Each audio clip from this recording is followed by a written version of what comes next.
बिस्मिल्लाहिर्रहमानिर्रहीम। अस्सलामु अलैकुम वरहमतुल्लाहि वबरकातुहू।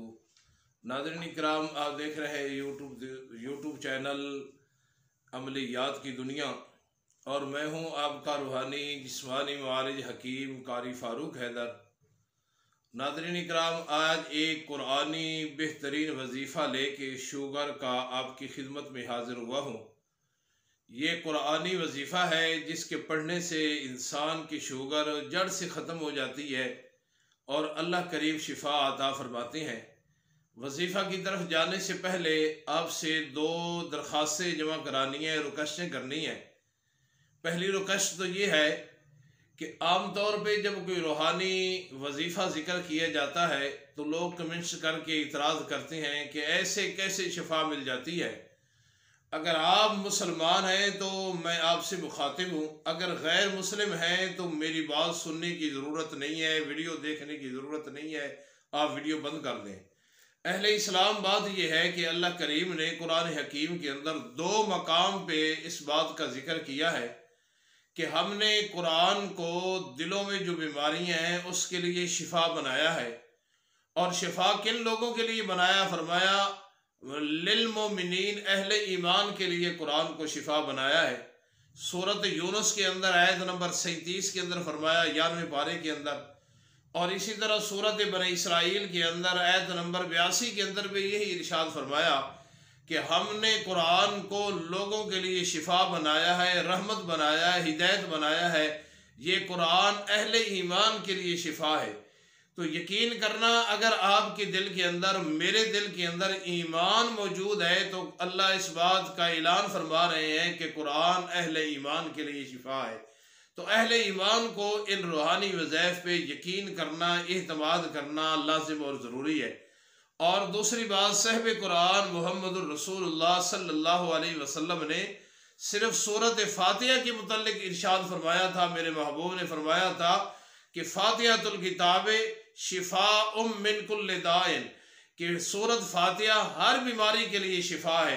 तो नाज़रीन इकराम, सूरतुल फातिहा हो या कुरान मुक़द्दस का कोई दूसरा हिस्सा हो, ये यकीनन अहले ईमान के लिए शिफा है, अहले कुफ्र के लिए नहीं है, अहले शिरक के लिए नहीं है, अहले बिदअत के लिए नहीं है, अहले ईमान के लिए यकीनन ये शिफा है। और दूसरी बात आपसे ये जिक्र करनी है कि शुगर एक ऐसी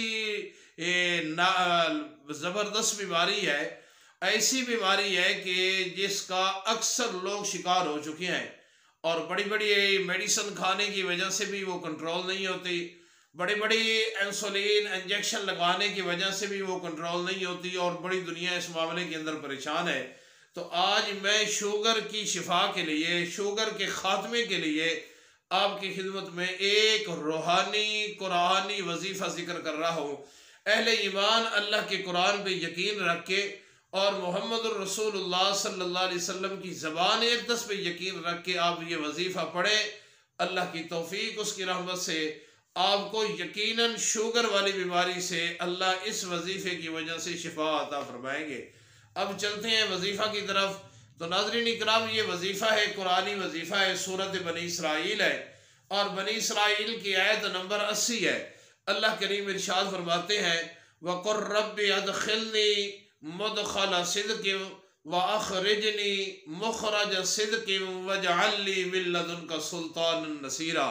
ये आयत मुबारक आपने पढ़नी है और पढ़ने का तरीका ये है कि 3 दफ़ा पहले नमाज वाला दरूद और बाद के अंदर भी 3 मरतबा नमाज वाला दरूद शरीफ पढ़ना है और दरमियान के अंदर आपने 41 मरतबा ये आयत मुबारक पढ़नी है। सूरत बनी इसराइल, दोबारा जिक्र कर रहा हूँ, सूरत बनी इसराइल आयत नंबर 80 पारा नंबर 15। और ये आयत मुबारक को आपने 41 दफ़ा दरमियान के अंदर पढ़ना है और पढ़ के पानी के ऊपर फूंक मार के आपने पानी को भी पी लेना है, पानी के ऊपर दम करके, और इसी तरह आपने अपने जिस्म के ऊपर भी दम करना है। जहाँ तक आप ज़हनी तौर पे दम कर सके दम करना है। फिर आपने हाथों के ऊपर फूंक मार के आपने अपने बाएं तरफ भी अपने हाथों को फेरना है। आप ये कुरानी वजीफ़ा करें, अल्लाह की तौफीक, उसकी रहमत से ये कुरानी वजीफ़ा आपकी शुगर का ख़ात्मा कर देगा। तो नाज़रीन इकराम, अब तक के लिए इतना है, फिर मिलते हैं एक नए कुरानी वजीफ़ा के साथ। उस वक़्त तक के लिए इजाज़त दीजिए। आपका रूहानी जिस्मानी मालिज हकीम कारी फ़ारूक हैदर। अस्सलामु अलैकुम वरहमतुल्लाहि वबरकातुहू।